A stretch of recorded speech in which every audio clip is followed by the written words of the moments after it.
예, 설교 시작하죠. 약 10년 전까지만 해도 우리나라에 그 웰빙이라는 말이 꽤 유행했었습니다.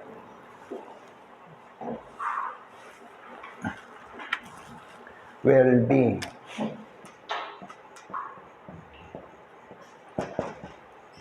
정확하게 읽자면 웰빙이 아니라 웰비잉입니다. 비잉.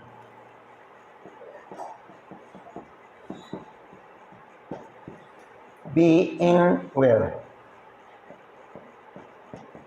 이란 말을 명사화한 것이 well-being입니다. 잘 있다, 잘 지내다 이런 뜻이죠. 이걸 명사화해서 well-being 이렇게 말하는데 영한사전에 보면 안녕, 복지, 행복 등으로 정의하고 있습니다.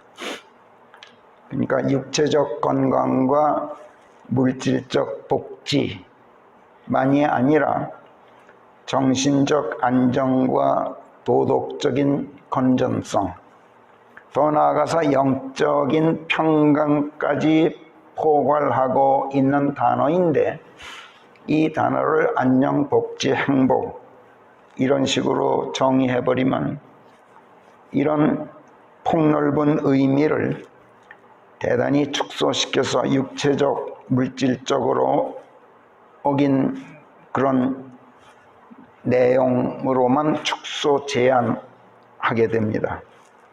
우리말 사전이, 우리 영한 사전이 이렇게 한 건 일본 사람들이 만든 그 일령 사전을 베꼈기 때문에 이런 식으로밖에 못하는 겁니다.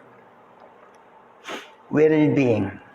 이 말은 영적으로는 순수하고 정신적으로는 건실하고 도덕적으로 흠결이 없는 데서 나오는 내면적인 평안과 행복, 내면적인 안정과 행복감, 거기에 또 육체적인 건강과 경제적 안정에서 나오는 외면적인 평강과 행복감, 이걸 다 같이 아우르는 말입니다.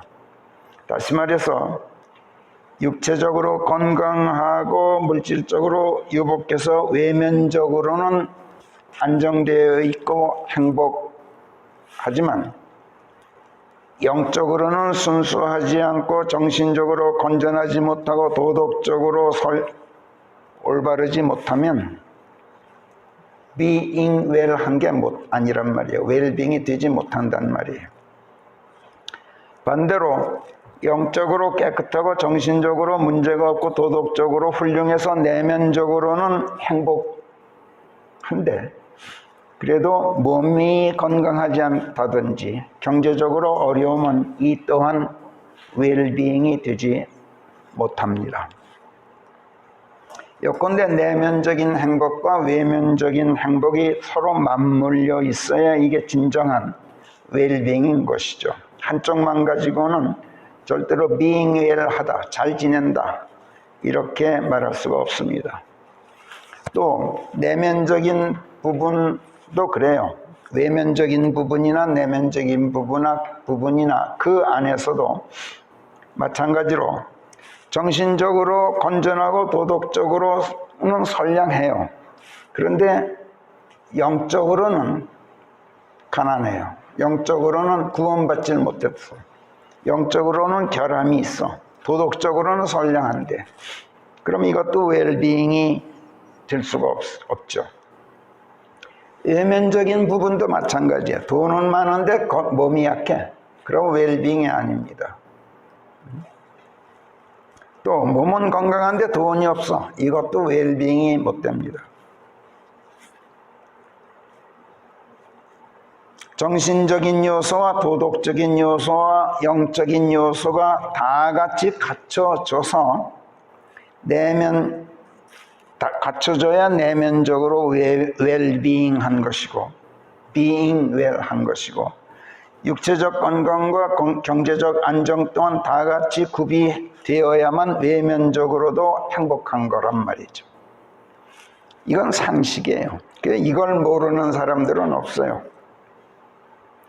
그러나 우리나라 사람들 사이에서는 웰빙 하면 영적인 측면은 전혀 고려하지 않아요. 영적인 측면은커녕 정신적인 측면, 도덕적인 측면도 배제해서 생각해요.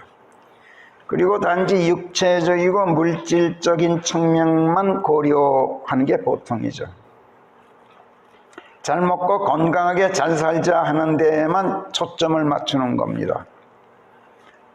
잘 먹고 좋은 음식 잘 먹고 건강하게 잘 살자, 이게 웰빙이다, 이렇게 생각하는 겁니다. 그래서 우리나라 사람들은 웰빙 하면 다른 거 다 제쳐놓고 음식 제일 먼저 떠올려요. 그게 보통이야. 뭐가 간에 좋다더라, 뭐가 암을 예방한다더라, 무엇을 먹어야 몸 안에 지방질을 연소해서 비만을 잡는다더라, 당뇨에는 뭐가 좋다더라, 뭐 이런 식이에요. 관심의 초점이 밥 굶지 않는 데에만 초점이 모아지던 시절이 있었어요. 가난한 시절. 그때는 웰빙을 생각할 여유조차도 없었죠. 제 기억이 옳다면 약 30년 전부터 먹고 사는 문제가 어느 정도 해결됐어요. 그러자 우리나라에 웰빙이란 말이 유행하기 시작했는데, 그 웰빙이란 것이 지금 말씀드린 것처럼 육체적이고 물질적인 데에만 초점이 맞춰진 그런 식의 웰빙이라는 말이 우리나라 사람들 사이에 화두가 되어서 많은 사람들의 입에 오르내리기 시작했어요. 그런데 사실 이런 식의 웰빙 운동은 60여 년 전 5.16 군사혁명을 일으켰던 박정희 육군소장이 그 원조예요. 우리나라에서. 반공을 국시의 제1로 삼고 이렇게 시작하는 전문 육개항으로 된 이른바 혁명공약이라는 것이 공표되었었죠.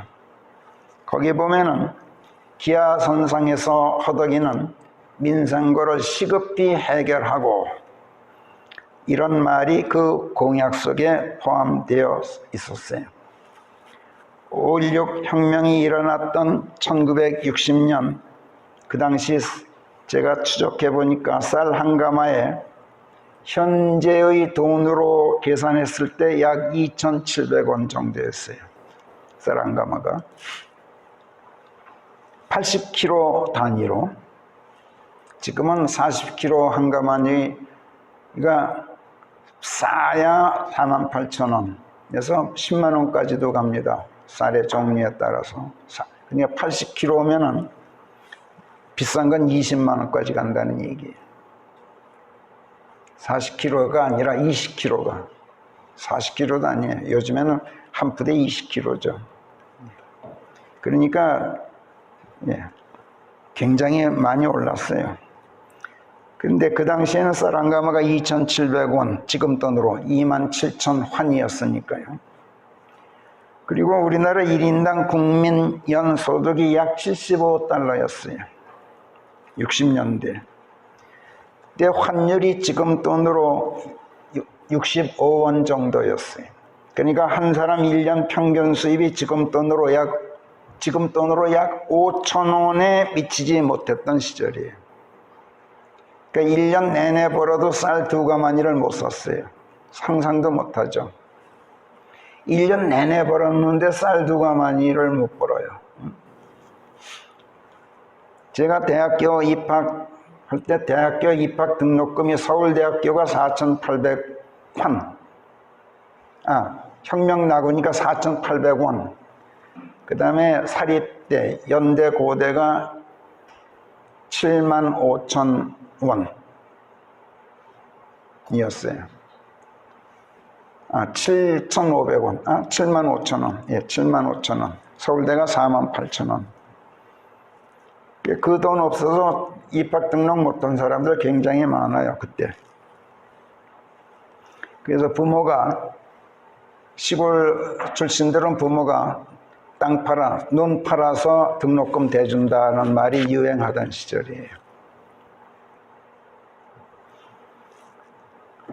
그러니 그 당시 우리나라 국민의 생활상을 군사혁명 일으킨 박정희 소장이 기아선상에서 허덕이고 있다 이렇게 표현했다는 것은 결코 과장이 아니었습니다. 그래서 그 혁명정부가 최우선적으로 역점을 둔 것이 농촌 개발이었어요. 농촌 개발에 초점을 맞춰서 새마을 운동이라는 캠페인을 대대적으로 벌였고, 그때 새마을 노래가 잘 살아보세요. 우리도 잘 살아보세요였어요.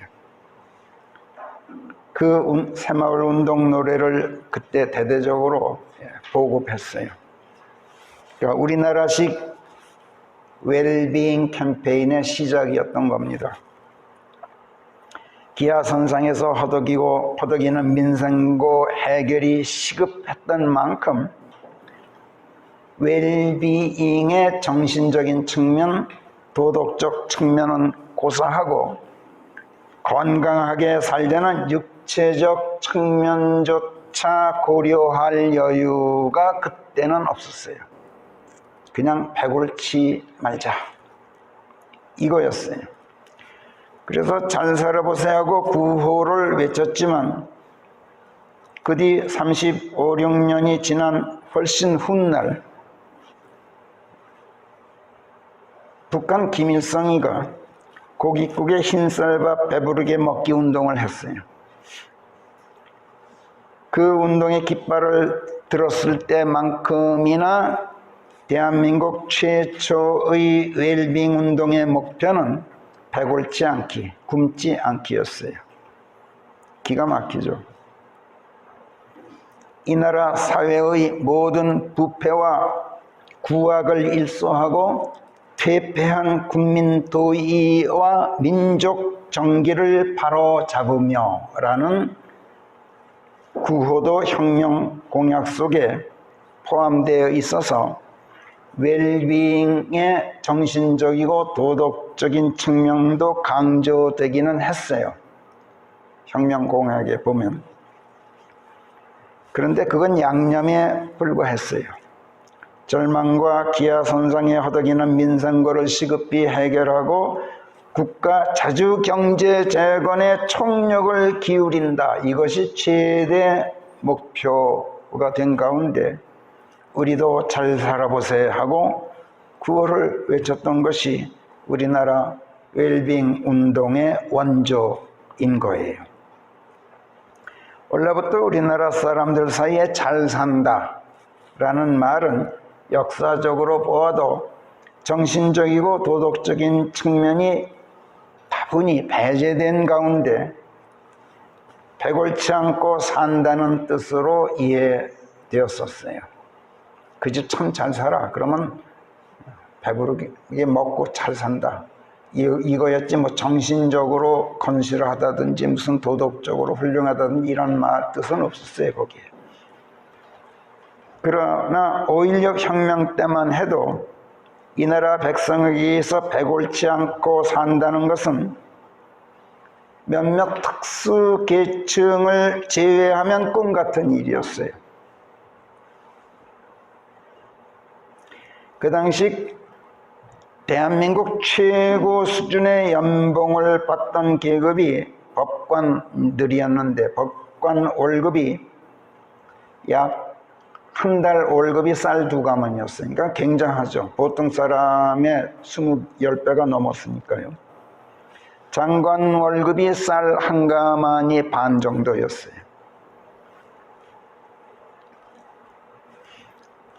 그 당시 그보다 몇 년 전이긴 합니다만, 그러니까 지금으로 치면은 보사부인데 그땐 보건부였어요. 보건부 차관 댁을 방문했었는데 제가 아주 어렸을 때 보건부 장 차관이면 굉장히 잘 살아야 돼요. 왜냐하면 미국 원조 물자를 받을 때였기 때문에 원조 문자를 빼돌려서 굉장히 그냥 그야말로 치즈, 우유 뭐 이런 걸 먹을 때예요.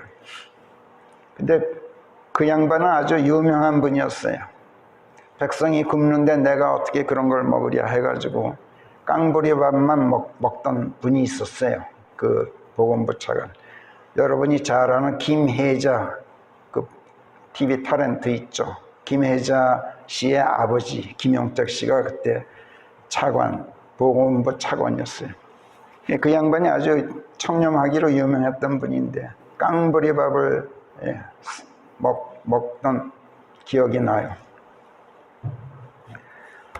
그 당시 가장 싼, 아까도 말씀드렸지만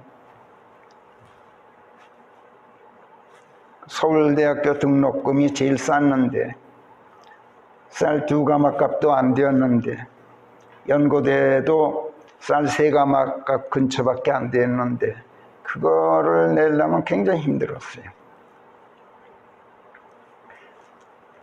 그러니 그 당시 잘 산다.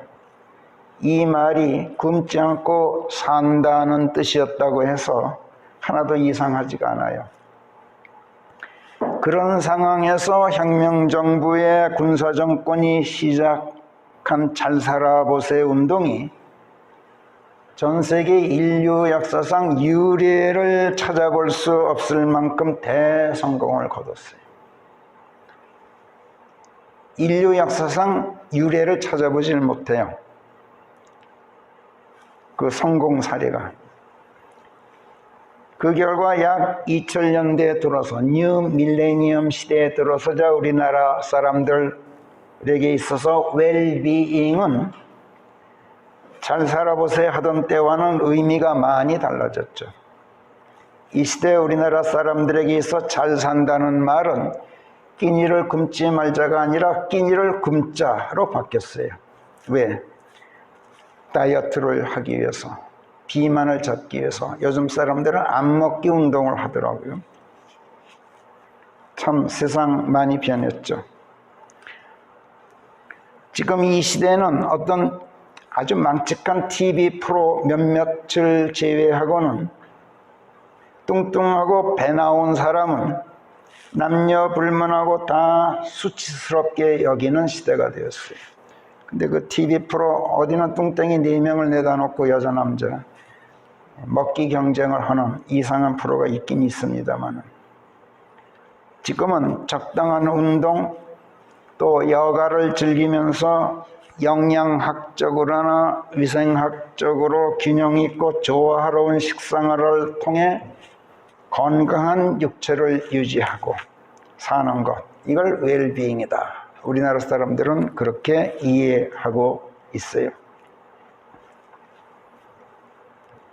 잘 있기, 멋지게 지내기, 훌륭하게 존재하기. 원래 being well은 그런 뜻인데 앞에서도 말씀드렸습니다만 잘 산다는 말은 육체적으로 건강하고 물질적으로 풍요롭게 사는 것만이 아니라 정신적으로도 건전하고 도덕적 양심으로도 부끄럽지 않고 사회적으로도 현대인으로서 교양 있는 지성인으로 사는 것을 이걸 말해요.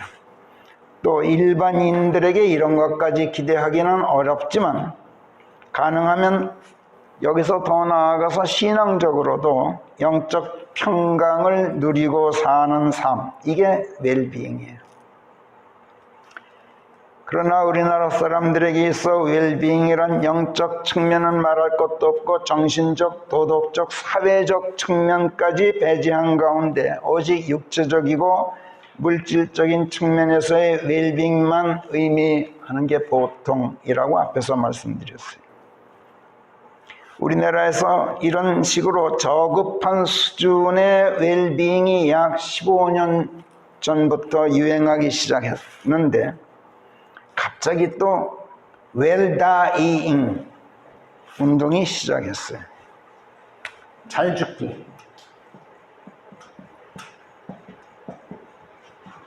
잘 죽기.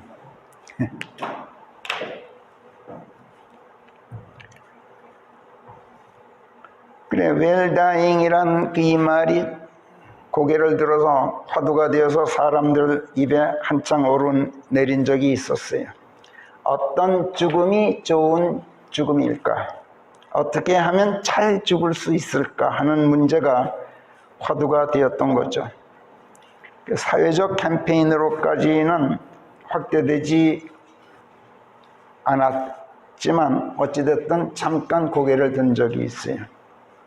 웰빙 캠페인만큼 오래가지 않았어요.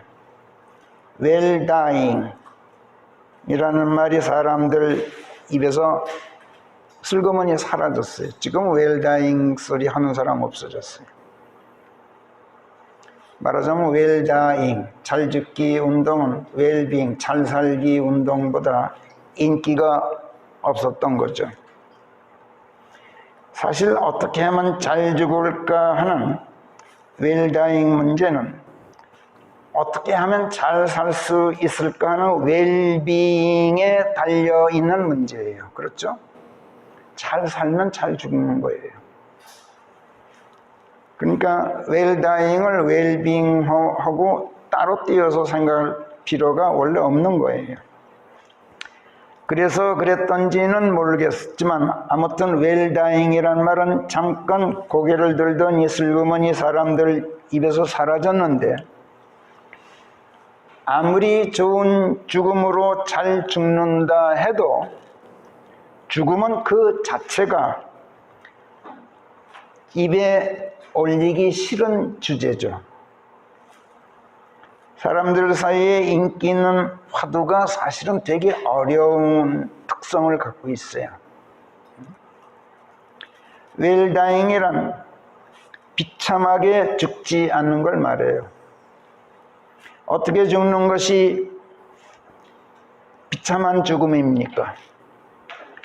7년 전 세월호라는 배를 타고 제주도로 수학여행을 가다가 무모하고 무책임하기 짝 없는, 게다가 저 혼자만 살려는 극도로 이기적인 어른들의 사욕 때문에 진도 앞바다에서 그 배가 좌초해서 침몰하는 배와 함께 꽃다운 나이에 목숨을 잃은 경기도 안산의 250여 명 단원고 2학년 학생들처럼 죽는 죽음, 이게 비참한 죽음이에요.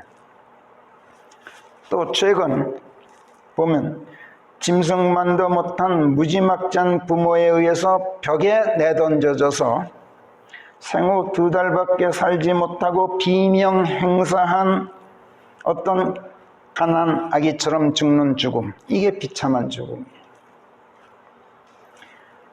그런가 하면 또 우리나라 최고의 재벌 회장님처럼 식물인간 신세로 10수년 동안 의식 없이 병석에 누워있다가 끝내 숨을 거두고 죽는 것도 비참하게 죽는 것이고, 요즘 유행하는 코로나, 이 못된 역병 같은 것에 걸려 죽거나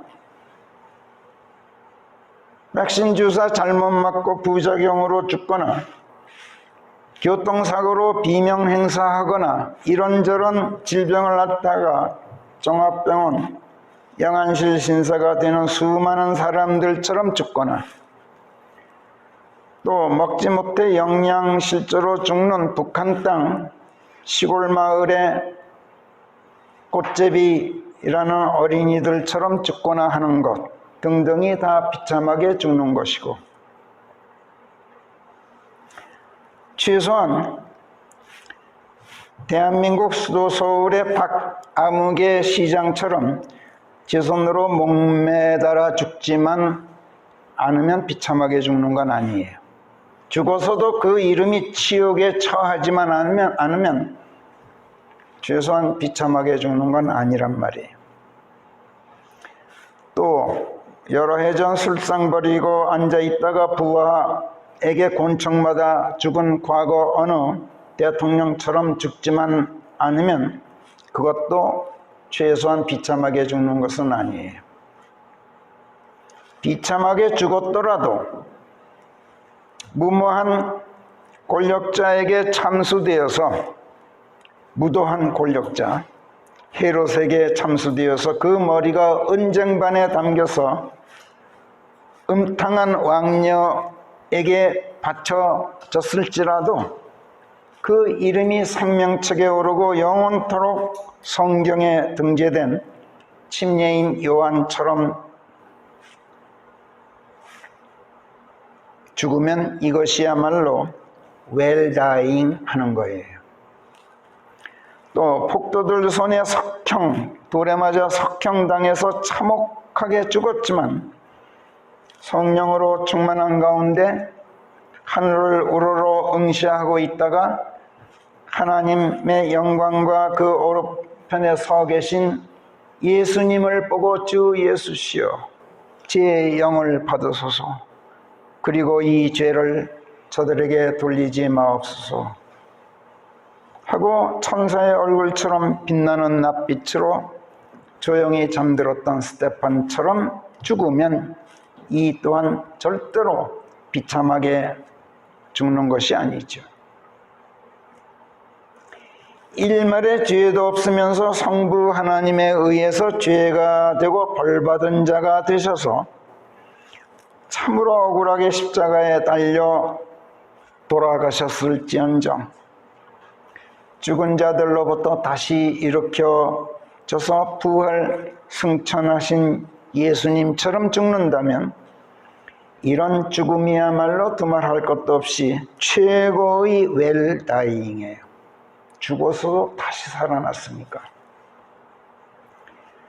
그러나 대부분의 사람들이 생각하는 웰다잉은 이런 것과는 거리가 멀어요. 대부분의 사람들은 자식들에게 폐 끼치지 않고 늙은 나이에 잘 먹고 건강하게 무병장수하는 것, 이것만이 웰다잉이죠. 그러다가 편안히 잠들듯이 눈 감는 것만이 웰다잉인 것으로 여기는 게 보통이에요. 저도 그래요, 사실. 죽은 뒤에 그 혼이 지옥에 던져지거나 말거나 그런 것은 별 관심이 없는 거예요. 죽어서 그 육신은 비록 썩어 흙으로 돌아가더라도 그 혼많은 영과 함께 하늘에 올라가 있다가 땅에 묻혀 흙으로 돌아간 몸이 예수 그리스도의 공중 재림 때 새 몸을 입고 일어나서 휴거되어서 하늘에 먼저 올라가 기다리고 있던 영과 혼을 만나서 영혼육의 완전한 삼위일체가 되어서 하나님과 함께 영원히 살게 되는 그 영원한 미래, 그 미래를 지금 여기서 살아있는 동안에 준비해야 한다는 것 따위는 웰비잉의 항목에 들어있질 않아요. 전혀 그런 건 항목에 넣질 않아요. 이건 구원받지 못한 사람은 말할 것도 없고 구원받았다고 믿고 있는 사람들이나 심지어 정말로 구원받은 그리스도인들도 마찬가지예요. 정말로 구원받고 그리스도인으로 거듭났더라도 죽은 뒤 그리스도의 심판 속에 설 준비를 전혀 하지 않는 사람들, 이 사람들은 웰비잉 하고 있는 것이 아니고 그렇게 살다가 죽으면 그건 웰다잉일 수가 절대로 없어요. 고린도전서 3장 9절부터 보면 너희는 하나님의 경작지이자 지어져 올라가는 하나님의 건물이다. 그런즉 각 사람은 자기가 그 위에 어찌 지어 올라갈지 오직 그것에만 주의를 기울이도록 하라. 이는 그 기초가 예수 그리스도이신즉 누구도 지금 놓여있는 그 기초 위에 다른 기초를 놓을 수가 없습니다. 지금 어떤 사람이 이 기초 위에 금이나 은이나 보석이나 나무나 마른 풀이나 지푸라기로 지어 올라가면 그 날이 그것을 공표하여 각 사람이 한 일이 분명하게 드러나게 되리니 이는 그것이 불에 의해서 나타내어질 것임이라. 각 사람의 일이 어떤 것인지를 불이 시험해 보게 되는 것이라. 만약 어떤 사람이 한 일이 그 위에 지은 그대로 남아있으면 그는 보상을 받게 되리라. 그러나 만약 어떤 사람이 한 일이 타버리면 그 보상을 잃는 아픔을 그가 당하게 되리니 그 자신이 구원만은 받겠지만 그러나 불로 된 것과 같은 구원이 되리라. 15절까지. 그리스도의 심판석과 관련해서는 지금까지 우리가 보통 여기까지만 읽어왔어요. 15절까지. 오늘은 16절부터 20절까지 마저 한번 읽어보겠어요. 우리 같이 한 목소리로 읽어봅시다. 16절부터 시작.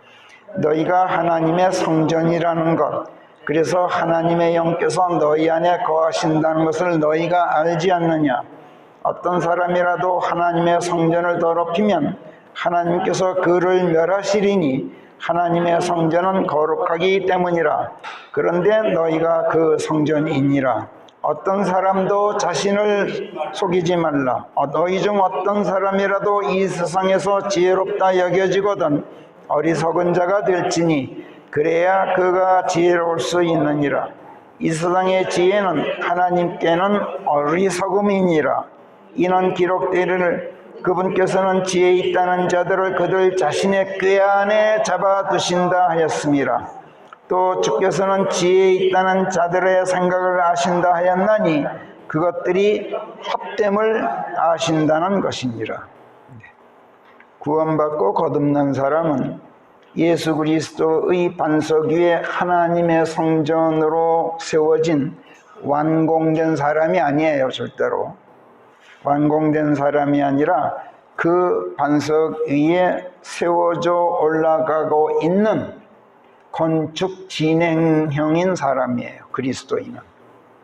다시 말해 그리스도인은 예수 그리스도께서 영적인 몸으로 입고 계신 가운데 지금 이 땅에 임하여 계신 하나님의 말씀들을 기초로 해서 그 토대 위에 기초가 놓여 있을 뿐만 아니라 그 말씀들을 또 건축 재료로 써서 그리스도의 몸이라는 한 채의 성전으로 지어져 올라가고 있는 사람, 이게 그리스도인이에요. 무엇으로 지어져 올라가느냐 하는 것은 문제가 아니에요. 왜? 그것은 이미 정해져 있어요. 건축 재료는 이미 정해져 있어요. 하나님의 말씀들이 그 건축 재료인 거예요.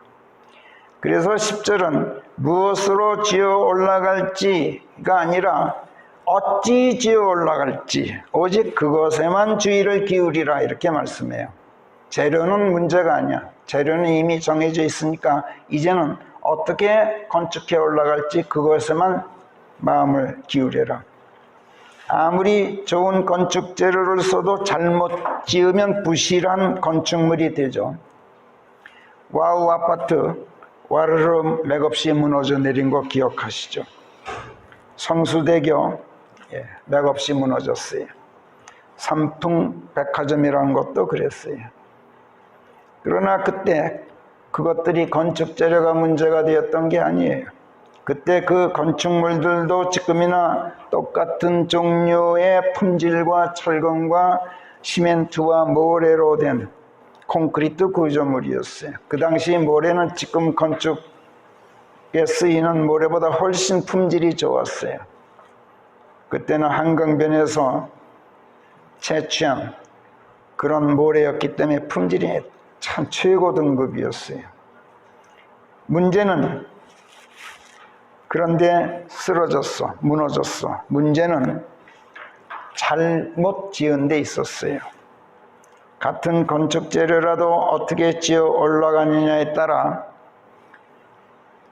금이나 은이나 보석처럼 불에 타지 않는 든든한 재료로 지은 것과 같은 건축물이 되기도 하고, 똑같은 건축 재료를 써도 나무나 마른 풀이나 지푸라기처럼 불에 맥없이 타버리고 마는 허약한 재료로 지은 것과 같은 건축물이 되기도 한단 말이에요. 그래서 여기에 건축자의 지혜가 필요해요. 어떻게 짓느냐는 건축자의 지혜가 필요하단 말이에요. 그런데 그 지혜가 세상의 지혜이고 사람의 지혜이면 아무리 스마트해도 하나님께는 어리석음이어서 세상 지혜에 기대지 말고 사람의 지혜에 속지 말아라. 이 말씀이 바로 지금 읽은 고린도전서 3장의 핵심의 주제예요. 시편 127편 1절에 보면 주께서 집을 짓지 않으시면 그것을 짓는 자들의 수고가 헛되고 주께서 도성을 지키지 않으시면 파수꾼이 깨어 있어도 헛되다. 너희가 일찍 일어나도 헛되고 밤늦도록 앉아 있어도 헛되며 고통의 빵을 먹어도 헛되나니 그런 것들을 위해서라면 주께서는 당신의 사랑하시는 자들에게 잠을 주시니라. 그런 것이라면 너희들 아예 푹 자라. 하나님께서 그러신다는 얘기. 시편 127편 1, 2, 3절 말씀이에요. 잘 기억해 두세요.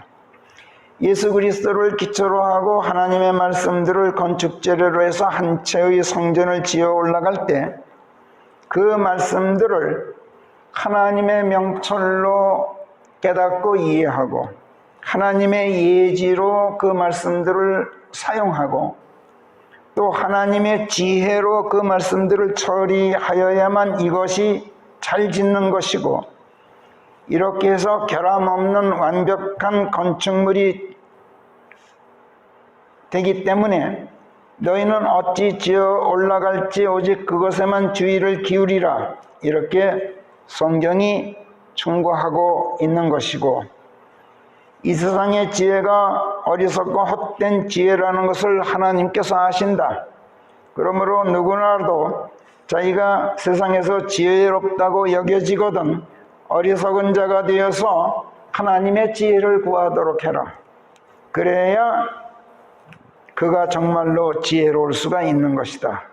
만약 하나님의 지혜를 구하지 않고 세상 지혜를 신뢰하고 사람의 자기 지혜를 고집하면 하나님께서는 그런 자들을 그들 자신의 꾀에 잡아두셔서 제 꾀에 죄가 넘어가 망조들게 하신다.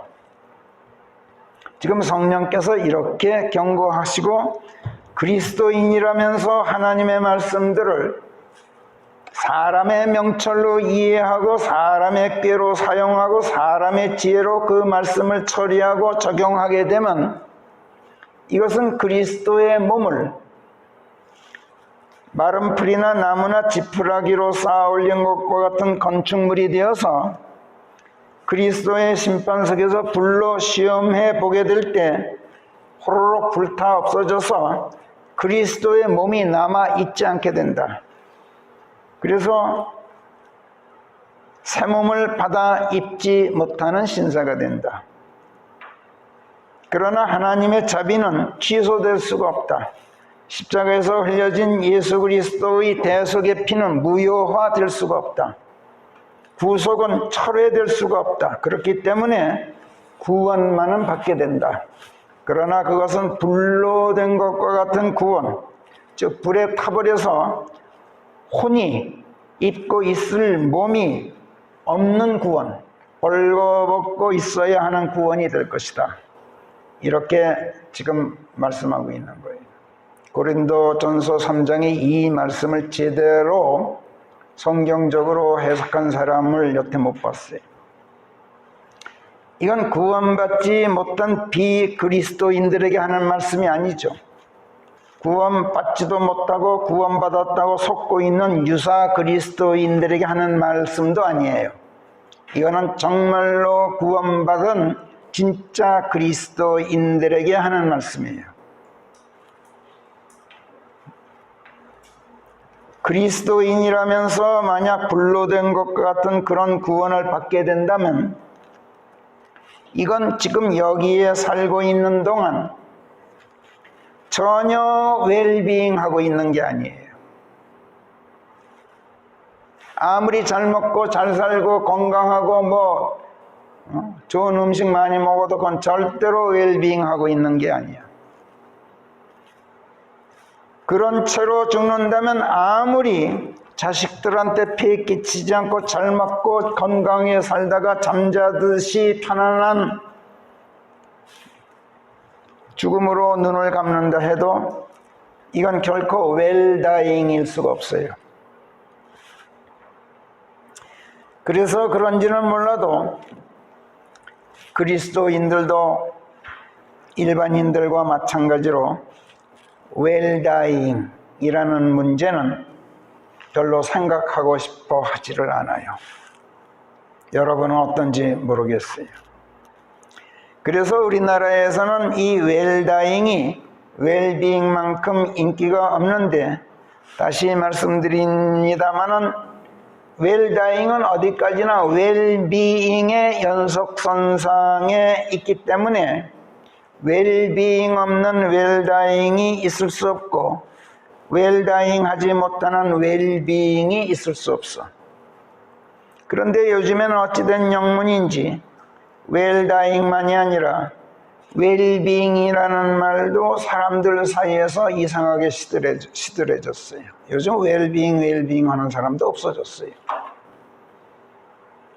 사람들이 그 의미를 제대로 알고 그러는지는 모르겠지만 아무튼 웰빙이나 웰빙 대신에 요즘에 유행하는 말이 뭐예요? 의미 없잖아요. 예? 힐링이에요.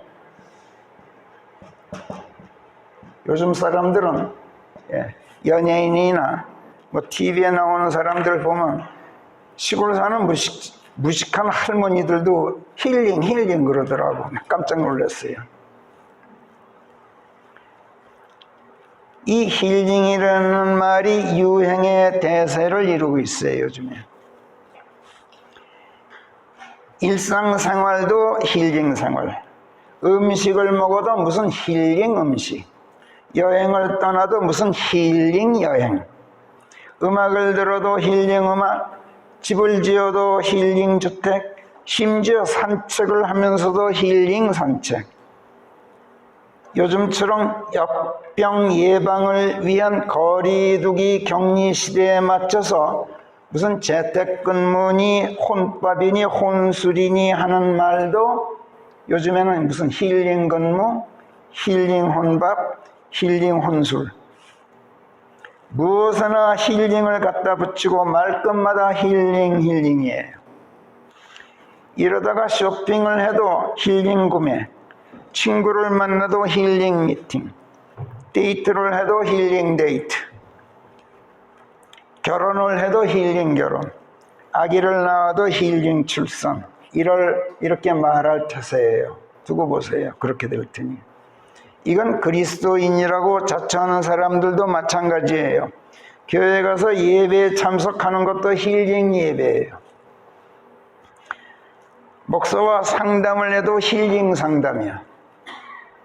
이러다가 기도해도 힐링 기도, 묵상해도 힐링 묵상, 성경을 읽어도 힐링 읽기 하는 말이 유행할 것 같아요. 앞에서 말했듯이 웰빙이건 웰다잉이건 그리스도인들에게 있어 진짜 웰빙, 진짜 웰다잉은 영적 측면이 배제되어서는 안 되듯이 힐링도 영적 측면이 고려되지 않는 힐링은 힐링이 아니에요. 힐링이 뭐예요? 치유하기 이런 뜻이에요. 힐링은 성경에서 나온 단어예요. 질병을 치유하는 것도 힐링, 정신적 안정을 회복하는 것도 힐링이에요. 사회적 병폐를 고치는 것도 힐링이에요. 요즘 유행하는 혁신이니 개혁이니 개조니 무슨 개선이니 하는 말, 이거 사실은 힐링이에요. 정치개혁이나 검찰개혁, 무슨 경영혁신, 사회개조, 환경개선이니 등등 하는 말 다 정치 힐링, 검찰 힐링, 경영 힐링, 사회 힐링이라는 뜻이에요. 사람들이 웰비잉을 생각하고 웰다잉을 생각하다가 마침내는 힐링을 생각하게 된 것인데, 웰빙, 웰다잉만 생각하다가 가만히 생각해 보니까 아차, 내 몸이 병들었구나. 아차, 나라가 병들었구나. 사회가 중병에 걸렸구나. 검찰이 병들었구나. 회사가 병들었구나. 기업이 병들었구나. 지구 환경이 단단히 병들었구나 하고 문득 깨닫게 된 거예요. 자각하게 된 거예요. 잘 살아보세요, 잘 죽어보세요 하다가 가만히 보니까 이거 아닌데, 이걸 자각하게 됐단 말이에요. 이런 점에서 웰빙, 웰다잉 하던 사람들이 힐링 하게 된 것은 참 바람직한 전상이에요. 그런데 웰빙도 그렇고 웰다잉도 그렇듯이 힐링 또한 사람의 지혜로 할 수 있는 일이 아니라는 것이 성경의 생각이에요. 너희들 웰빙 너희 맘대로 되네? 웰다잉 너희 맘대로 안 되지. 힐링도 마찬가지야. 성경은 그렇게 말씀해요. 영적인 의미에서는 말할 것도 없고, 정신적인 의미에 있어서나 육체적인 의미에 있어서나 건강이나 국가사회의 문제나 환경이나 모든 분야에서 힐링은 인간의 손으로 안 돼요. 하나님께서 해주지 않으시면 절대로 실현될 수가 없어요. 다시 한번 생각해 봅시다. 대체 웰빙이 무엇이고 웰다잉이 무엇이었던가요? 잘 살기가 웰빙이고 멋지게 죽는 것이 웰다잉이라고 그랬어요. 그렇다면 영적인 의미에서는 고사하고 정신적인 의미에서나마 멋지게 사는 사람 어디 있습니까? 멋들어진 죽음으로 죽는 사람 어디 있습니까? 육신적인 의미에서조차 잘 살다가 웰다잉 하는 사람 못 봤어요. 누구나 건강에 문제가 있게 마련이에요. 누구나 건강하더라도 사람은 다 노쇠한 끝에 육체적으로 기력이 소진되어서 죽는 법이에요. 건강하게 살던 사람도 결국은 육체적인 기력이 다 소진되어서 죽어요. 또 병을 앓다 죽건 사건 사고로 비명행사하건 죽음은 평생 동안 건강하게 살았어도 또 인간에게 허락된 최대한의 수를 다하고 죽더라도 죽음은 그 자체로 슬프고 애석하고 비참해요. 그래서 누구에게나 죽음은 달갑지가 않은 법이에요. 생각하기도 싫은 것이 바로 죽음이에요. 그래서 육신적으로 웰빙하기를 바라는 것은 병 안 걸리고 건강하게 살기를 바라는 게 아니라 걸린 병 치유되기를 바라는 거예요. 이런 건강 회복되기를 바라는 것, 이게 웰빙의 진짜 핵심이에요. 정신적으로 웰빙하기를 바라는 것도 마찬가지. 도덕적 타락에서 이제 그만 벗어나서 건전하게 살게 되기를 바라는 것이 사실은 웰빙의 핵심이란 말이에요. 양심 되찾고 깨끗하게 살게 되기를 바라는 것, 이게 웰빙의 핵심이에요. 그 결과 수치스럽지 않게 죽는 것이 웰다잉이에요. 또 영적 웰빙은 구원받고 거듭난 가운데 예수 그리스도의 기초 위에 세워지고 하나님의 말씀들을 건축재료로 사용해서 한 채의 거룩한 성전으로 지어져 올라가기 위해서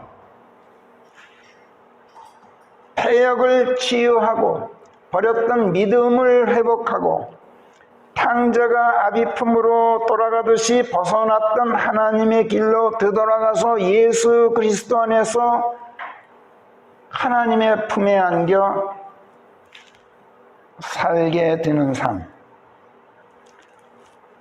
더럽혀진 성전을 깨끗이 청소하고 허물은 것을 복구하고 사는 삶, 예수 그리스도의 기초 위에 금이나 은이나 보석으로 지어져 올라가서 죽어서도 그리스도의 심판석에서 불로 시험될 때 지은 그대로 남아있어서 장차 영원한 새 몸을 받아 입는 그 보상을 지금 여기서 확보하고 죽는 삶을 회복하고자 하는 것, 이것이 웰다잉이란 말이에요.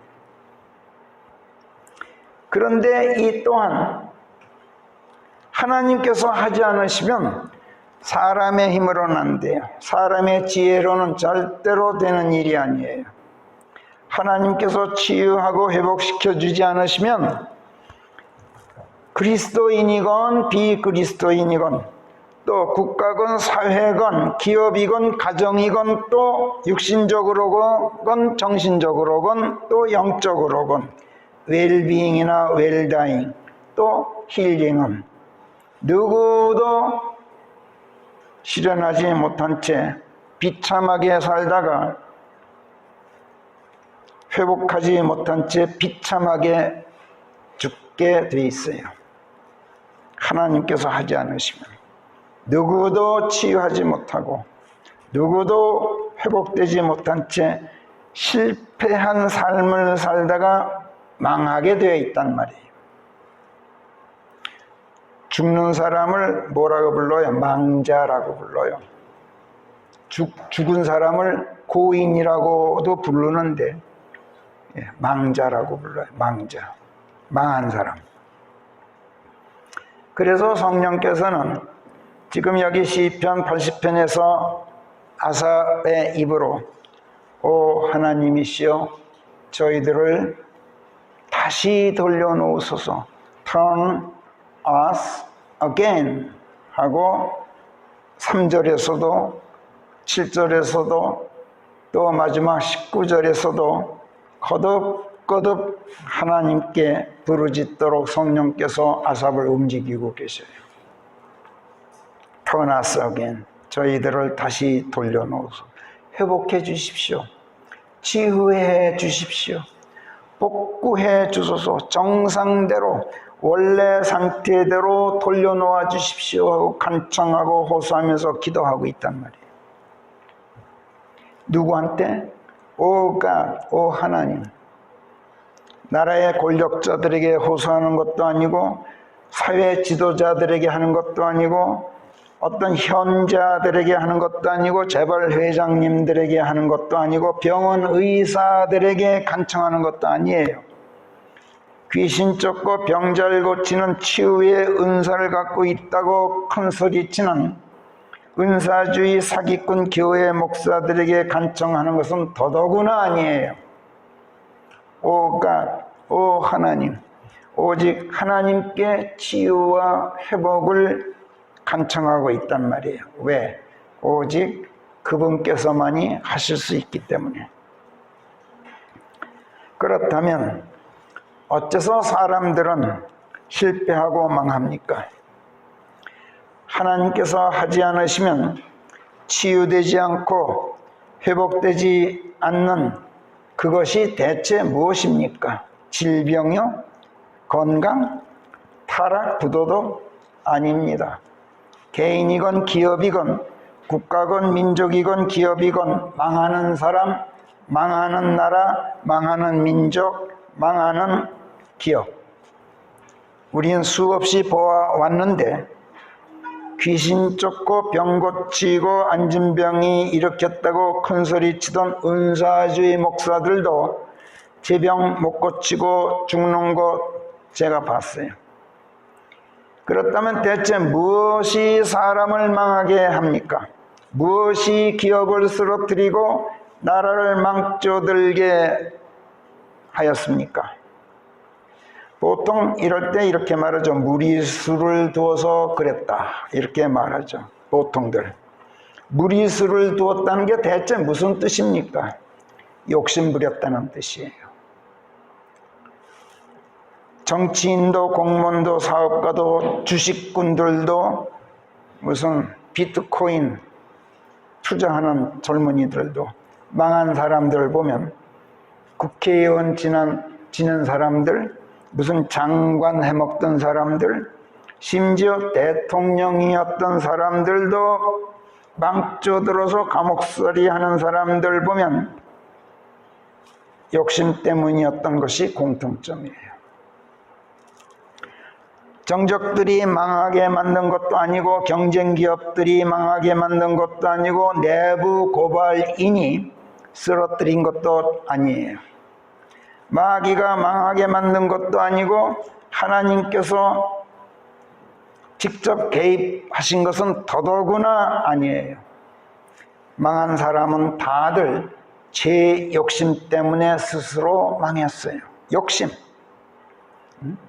무슨 식욕이니 색욕이니 애욕 같은 이런 본능적인 원초적 욕망 정도라면 몰라도 그것을 뛰어넘은 욕심, 저 못된 세월호 선장처럼 저 혼자 살겠다고 아이들 손실에 가둬놓은 채 저 혼자 도망친 그런 사욕, 조아무개, 정아무개 교수처럼 제 자식들만 출세시키려고 표창장 위조하고 인턴 경력 위조하면서 수단 방법 안 가리고 사기치는 그런 사욕, 여기서는 거짓 사자예요.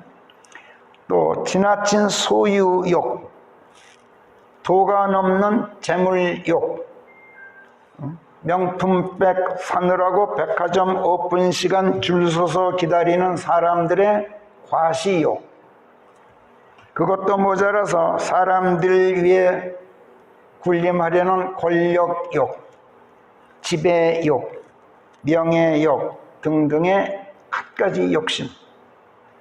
사람들은 이런 자기 욕심 때문에 망해요. 망한 사람, 망한 기업, 망한 나라는 예외 없이 다 욕심 때문에 망했어요. 인류의 조상 아담과 이브도 이 정욕 때문에 망했어요. 이브가 간교한 뱀에게 미혹되어서 금단의 열매를 보았을 때 그것이 먹음직스럽고 눈에 즐거웠는가 하면 또 사람을 지혜롭게 하기 위하여 탐낼만 하였다, 욕심낼만 하였다, 이렇게 창세기 3장 6절이 쓰고 있어요. 먹고 싶다는 욕망, 먹음직스럽다. 소유하고 싶다는 욕망, 눈의 욕망, 기왕 사는 거 하나님처럼 지혜로운 존재가 되어서 살고 싶은 욕망에서 나오는 생명의 교만, 요한일서 2장 16절이 말씀하는 이게 발동했어요. 이런 욕심 때문에 결국은 최초의 인간이 망하고 말았죠. 그렇기 때문에 웰빙 할 수 있는 길은, 육신의 병을 치유하고 건강을 회복할 수 있는 길은, 불건전한 정신을 치유하고 도덕적 양심을 회복하고 타락에서 벗어날 수 있는 길은, 또 폐역을 치유하고 버렸던 믿음을 회복하고 예수 그리스도의 기초 위에 금이나 은이나 보석으로 지어져 올라가서 그리스도의 심판석에서 시험될 때 불에 타지 않을 수 있는 유일한 길은, 그리하여 부끄럽고 비참한 죽음으로 죽지 않고 웰다잉 할 수 있는 길은, 나라 정치가 혁신되고 검찰이 개혁되고 기업이 살아나고 지구 환경이 개선되는 그 길은 인간의 자기 욕심을 버리는 일이에요. 다른 방법이 없어요. 자, 그렇다면 왜 이 일을 인간 자신이 하지 않고, 인간이 자기 욕심을 버리는 게 치유의 길이고 회복의 길인데 왜 인간 자신이 하지 않고 하나님께 다시 돌려놓아 주십시오 하고 간구하는 것일까? 그 이유를 우리가 지난주 공부했던 시편 81편 11절 12절에서 하나님께서 밝혀주셨죠. 시편 81편 11절 12절 우리 다시 한번 읽어봐요. 시작. 그러나 이스라엘이 나를 전혀 들으려 하지 않았나니. 아직 못 찾으셨어요? 다른 게 붙어 있어요. 예? 김치가 다른 게 붙어 있다. 똑같은 게 붙어 있다. 그렇죠. 제가 읽을 테니 지난주에 우리가 보았던 시편 81편 11절 그러나 이스라엘이 전혀 나를 들으려 하지 않았나니 내 백성이 내 음성에 귀를 기울이려고 하지를 않았도다.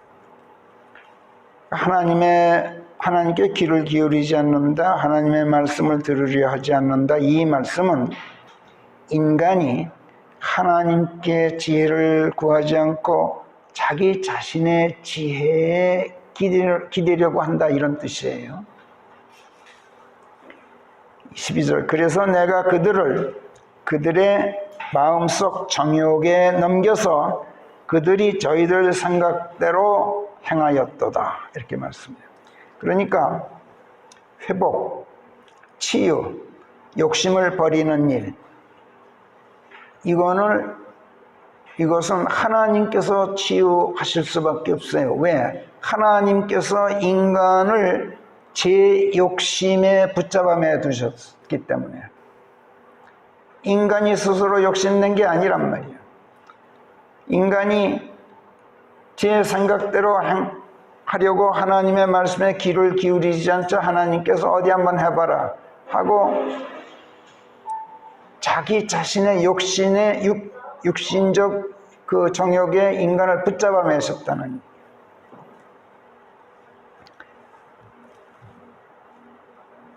하나님께서는 사람들이 당신의 말씀을 듣지 않고 귀 기울이려고 하지 않을 때 그들을 망하게 하셔요.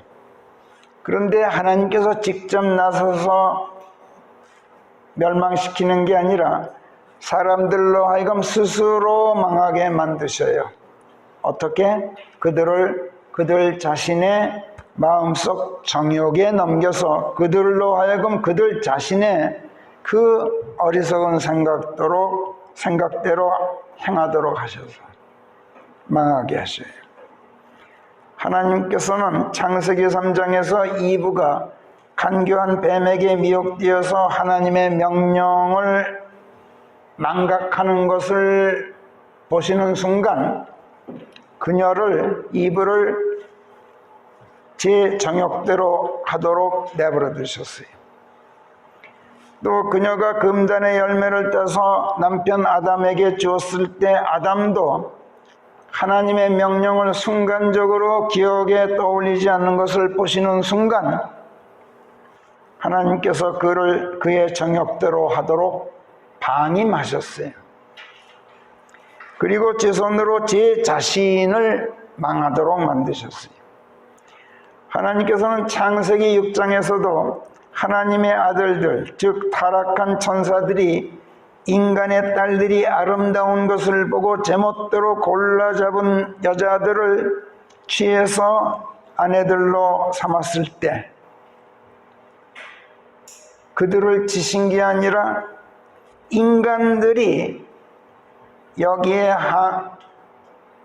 저항하지 않고 좋아라고 딸들을 내주고 그 딸들이 또 좋아라고 그 타락한 천사들의 품에 안기는 것을 보시고 저 인간들 또한 육인즉 이 이유만으로도 내 영이 언제까지나 저 육에 지나지 않는 인간과 옥신각신할 수가 없다.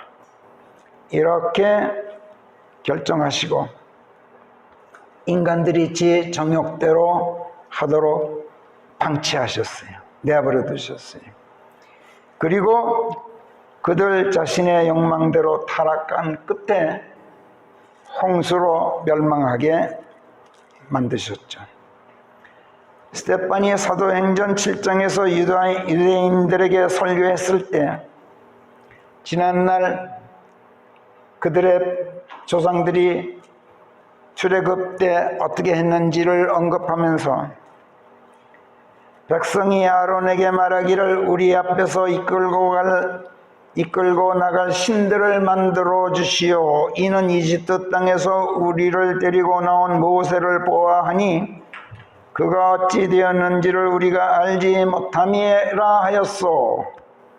그리하여 이 날들에 그들이 송아지를 만들어 그 우상에게 희생제물을 바쳤고 자기네들 손으로 만든 그 물건들을 즐겼소. 이렇게 조상들의 과거 지사를 고발한 다음에 42절에서 그러자 하나님께서 등을 돌리시어 그들이 하늘의 군상을 경배하도록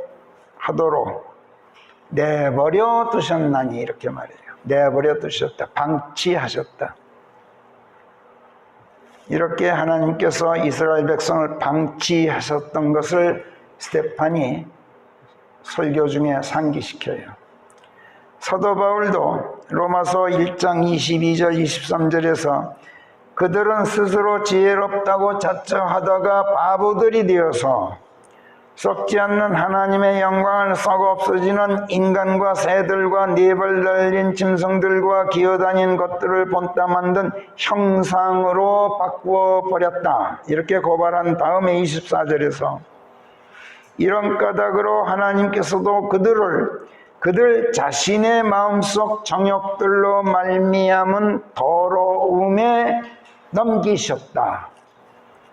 넘기셔 그들 자신의 몸을 저희들끼리 욕되게 하도록 내버려 두셨다. 이렇게 쓰고 있어요. 내버려 두었다. 이 말을 킹제임스 성경은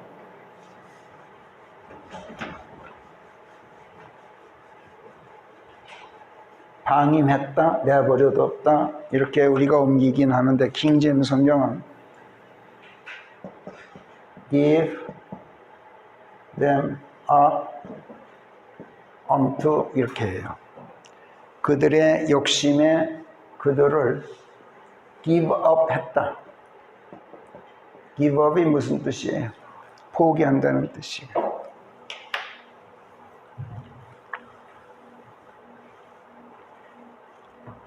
성령께서는 고린도전서 3장 18절 19절에서도 어떤 사람도 자신을 속이지 말라. 너희 중 어떤 사람도 이 세상에서 지혜롭다고 여겨지거든 어리석은 자가 될지니 그래야 그가 지혜로울 수 있느니라. 이 세상의 지혜는 하나님께는 어리석음이다. 기록되기를 그분께서는 지혜 있다는 자들 그들 자신의 꾀 안에 잡아두신다 하였다. 이렇게 경고하셔요. 하나님께서 인간들로 하여금 그들의 정욕들대로 하도록 내버려 두셔서 멋대로 할 수 있다면 이건 어찌 보면 인간에게 대단한 자유를 주시는 것으로 보이겠죠. 그렇죠? 그래, 너 한번 멋대로 해봐. 자유를 주신단 말이야. 이렇게 생각한다면 이런 게 바로 인간이 바보들이 되는 거예요. 세상의 지혜, 인간 자신의 지혜에 속는 거예요. 이거는 자유가 아니라 망하도록 방임하는 것이고 망하는데도 모르는 채 방치하는 거예요. 자유를 주는 게 아니야. 자유란 free 자유하다. 이 말은 기본적으로 없다라는 뜻이에요. 뭐가 없어요? 행복을 가로막는 장애물이 없다. 생명을 빼앗는 질병이 없다. 대적자 원수가 없다. 배가 고파 뭘 좀 먹어야 될 텐데 그것이 거저이기 때문에 거저이기 때문에 감낼 필요가 없다. 이게 free란 말이야. 이게 자유예요. 그런즉 너희는 진리를 알지니 진리가 너희를 자유하게 하리라. 이렇게 예수께서 요한복음 8장 32절에서 가르치셨던 것도 진리요 생명인 하나님의 아들 나 예수 그리스도와 한 몸이 되어라. 그러면 너희 생명을 앗아가는 죽음이 없을 것이다. 프리할 것이다. 이런 가르침이었던 거예요. 하나님께서 나를 방임하고 방치하신다는 거, 내가 내 뜻대로 하도록 내버려 두신다는 거, 이거 내게 자유를 주신다는 것이 아니에요. 그 반대예요. 이거는 하나님께서 내 하나님이시기를 give up 하신다는 뜻이에요. 좋게 말해서 중단하신다는 뜻이고, 그대로 표현하자면 포기하신다는 뜻이에요. 하나님께서 내 하나님이시기를 포기하신다는 뜻이에요. 왜냐하면 하나님께서는 어떤 하나님? 방치하지 않으시는 하나님이야.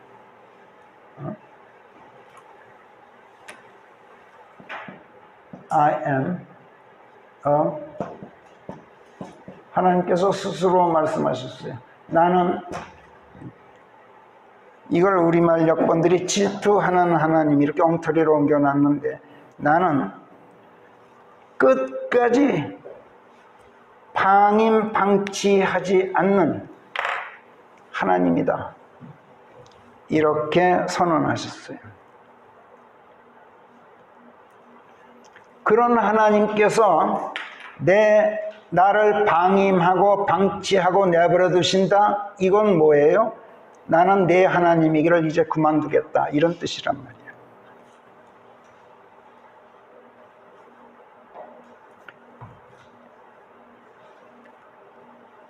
하나님께서는 그리고 아비들의 패역을 방관하지 않으시고 3대, 4대 이르기까지 그 자식들을 위해서 찾아보실 만큼 끈질긴 하나님이셔서, 그게 젤러스예요. 당신의 이름 자체가, 하나님의 이름이 이거다. 젤러스이다. 방치하지 않음. 이것이 내 이름이다. 출애굽기 34장 14절에서 밝히셨어요. 그러하신 분께서 나를 방임한다, 내 정욕대로 하도록 내버려 둔다, 내가 내 정욕대로 하는 것을 방관하신다. 그렇다면 이건 하나님께서 나의 하나님이시기를 감히 포기 내지 철회하신다고까지 말하고 싶지는 않지만, 최소한 중단하신다는 뜻은 될 수밖에 없겠죠. 최소한 하나님께서 나의 하나님이시기를 표기하신다고까지는 말하기 싫어요. 그렇지만 사실 시편 81편 1, 12절에서 내가 그들을 그들의 마음속 정욕에 넘겼다라고 말씀하신 것은, 킹제임스 성경은 그렇게 쓰고 있어요. I gave them up unto their own heart lust. 그들 자신의 마음속 정욕에 그들을 give up 해버렸다. 내가 그들을 포기했다. 사도행전 7장 42절에서도 하나님께서 등을 돌리셔서 그들이 하늘의 군상을 경배하도록 내버려 두셨다. 이 말을 할 때 그때도 give up을 쓰고 있어요. gave them up to worship. 경배하도록 포기했다. 로마서 1장 24절에서도 더러움에 넘기셨다. 우리는 이렇게 옮기긴 합니다만 사실은 gave them up unto, gave them up to uncleanness. 더러움에 넘겼다. 그러나 내가 아무리 완악한들, 아무리 내가 하나님께 귀를 기울이지 않은들, 하나님께서 설마 내 하나님이시기를 포기하기까지야 하시랴 싶어요. 설마 포기는 안 하시겠지. 이건 생각만 해도 모골이 송연해지는 일이에요. 머리카락이 곤두설 만큼 무서운 일이어서 생각하기도 싫어요. 이건. 엄마가 나를 버리고 도망갈 거야. 한번 생각해 보세요. 얼마나 끔찍해요. 생각하기도 싫죠. 그래서 차마 포기하셨다라고까지는 우리가 옮기지 못하고 그 대신 넘기셨다, 내버려 두셨다고 번역을 해요. 그렇지만 사실 하나님께서는 이런 나를 포기하고 싶으신 심정일 터일 거예요. 그렇다면 이것은 나를 끈 떨어진 갓 신사가 되게 하는 것이고 실 끊어진 연 신사가 되게 하는 것이고 부모가 남의 집 대문 앞에 갖다 버린 영아 신사가 되게 하는 거예요. 늑대떼 앞에서 목자가 도망가 버린 양들 신사가 되게 하시는 거란 말이에요. 사탄의 손에 넘겨 망조가 되게 들게 하신다는 뜻이에요. 더 나아가 죽음에 넘기신다는 뜻이에요. 그렇잖아요. 그렇다면 웰빙이고 뭐고 웰다잉이고 뭐고 다 틀린 거 아니에요?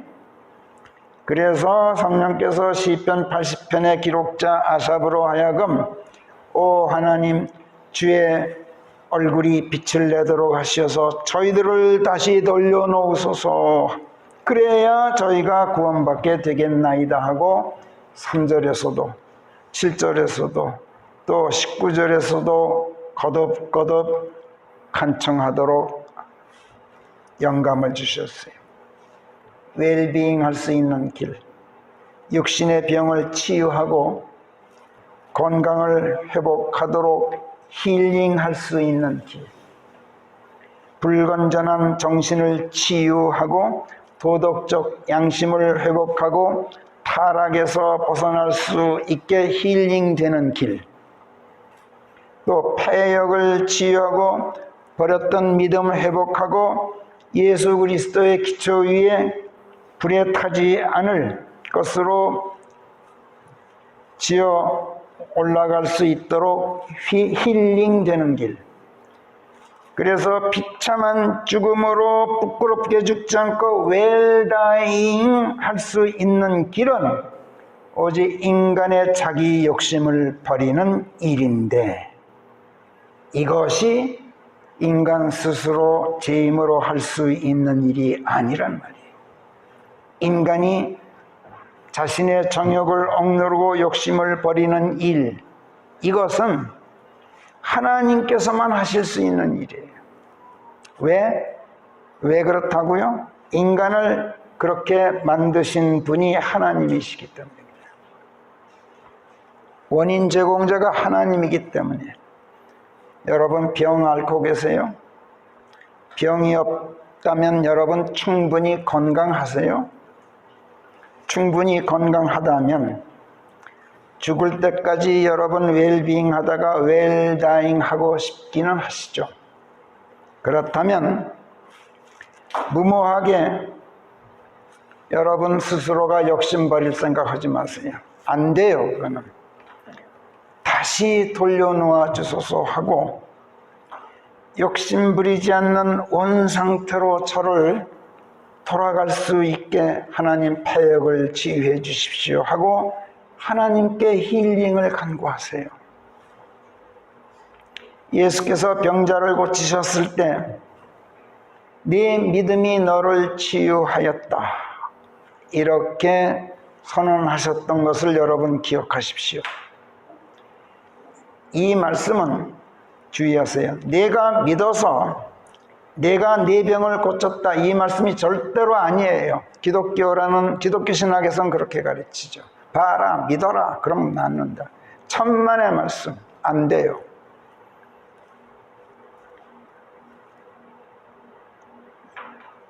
네 믿음이 너를 치유하였다.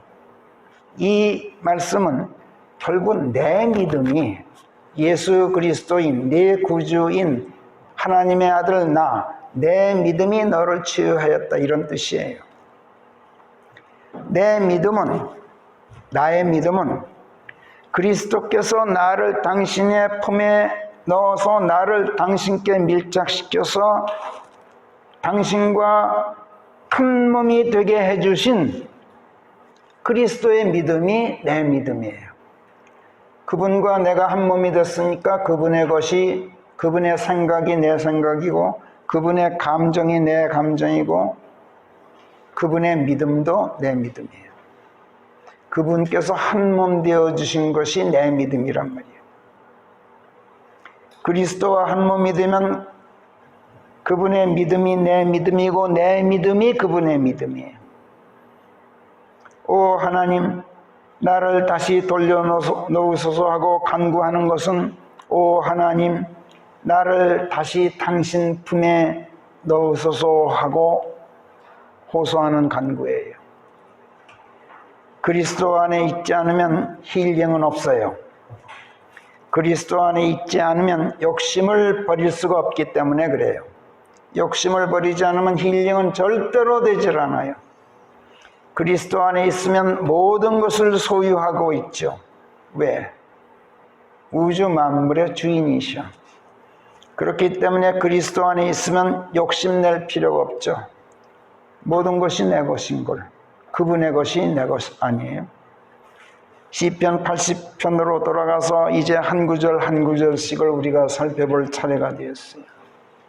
그러나 오늘은 시간이 많이 지났으므로 다음 주로 미루겠어요. 미리 예고합니다만 이번 주 예배도 사실 거르려고 그랬어요. 확진자 수가 무슨 800명대에 이르러요. 이건 4차 유행으로 진입할 위험이 있다고 당국은 말하지만 여러분, 이미 우리는 4차 팬데믹에 들어가 있어요. 어저께는 다행히 600명 후반대였어요. 두고 보세요. 계속 기도합시다. 다음 주에 만일에 700명대 후반이면 예배를 거르겠어요. 미리 말씀드릴게요. 따로 또 연락을 드리겠습니다만, 어찌됐든 왜 하나님께서 이토록 온 세상을, 우리나라뿐만 아니라 온 세상을 그렇게 시달리게 하시는지 다음 시간에 우리가 또 살펴보게 될 거예요. 기도하겠습니다. 폐역을 방관하지 않으시고 죄 있는 자를 죄 없다 하는 법이 없고, 아비들의 폐역을 3대 4대에 이르기까지 그 자식들을 위해서 끈질기게 찾아보실 만큼 방치하지 않으시는 하나님 아버지, 어떤 경우에도 저희들 자신의 마음속 정욕에 내어주지 마시고 저희가 저희 생각대로 행하도록 하나님 방임하지 마시옵소서. 육으로나 영으로나 또 혼으로나 저희들은 실로 병이 깊습니다. 오 하나님, 저희들을 다시 돌려놓으소서 하는 시편 기자의 간구가 저희들의 간절한 기도입니다. 하나님, 저희들을 치유해 주시옵소서.